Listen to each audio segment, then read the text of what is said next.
আপনাদের সকলকে শুভ বিজয়া প্রীতি ও শুভেচ্ছা জানিয়ে শুরু করছি আজকের এই এপিসোড। আজ মহাদশমী, আর আমি পৌঁছে গেছি বাগবাজার সার্বজনীন দুর্গাপুজোর মণ্ডপে। 200 বছরেরও বেশি এই পুজোটি আজও বজায় রেখেছে তাদের আভিজাত্য ও অপরূপ মাতৃ প্রতিমা। আজ হবে মায়ের বিসর্জন, তাই মাকে বরণ করে নিয়ে চলছে সিঁদুর খেলা।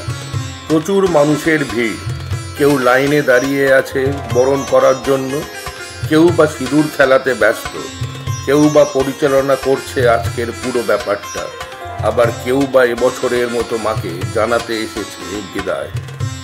আপনারা যদি আমার চ্যানেলটি প্রথমবার দেখছেন আর যদি ভালো লেগে থাকে তাহলে লাইক আর সাবস্ক্রাইব করবার অনুরোধ রইল। আমার পুজোর ওপর কিছু ব্লগ আছে, তার লিঙ্ক আমি ডেসক্রিপশন বক্সে দিয়ে দিলাম, প্লিজ দেখে নেবেন। এখানেই শেষ করছি আজকের ভিডিওটি। আপনারা সবাই ভালো থাকবেন, সুস্থ থাকবেন। শুভ বিজয়া, নমস্কার।